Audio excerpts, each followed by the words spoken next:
He didn't let anyone down, Nature Strip. He was expected he would win with ease, and he was dominant once again, winning his second Darley Sprint Classic down the straight. And that win now takes his total career prize money over the $16 million mark. He's now won 7 Group 1s and an Everest. He is, without doubt, the best sprinter in Australia, and David Gately says he's the best in the world. Who knows?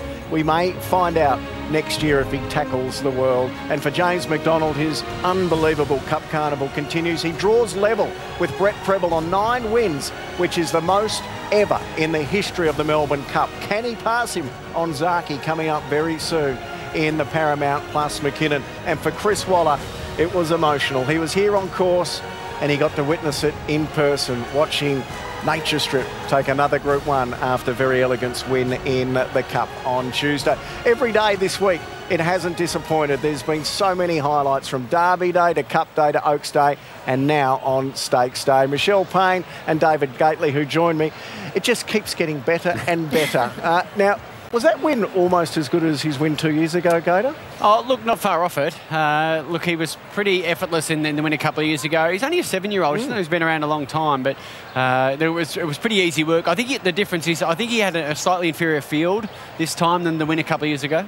I think that's a very good point you make. It wasn't the stellar Group 1 company that we're used to him bashing up and beating, is it, Michelle? But the way he did it, the time he ran, it was still an elite performance. And how much would you love as a jockey to be able to sit on a horse like Nature Strip? Oh, it would just be unbelievable. Like, you sometimes can compare them to driving a car, and for me, looking at him, he looks like, you know, you're in a Rolls Royce. He just was so much power there, and James just waited until he was, you know, ready to let him extend. He didn't even have to ask him really for an effort. He just let him extend, and then in the final stages, he's just, you know, keeping him going to the line. But he just looks like an absolute machine, and when you're on a horse like that, there's no more unbelievable feeling. And when you have that relationship that James has formed with him, he's ridden him so many times over so many years, and it just becomes really special, because it's like any you know, connection you have with an animal. It's really special.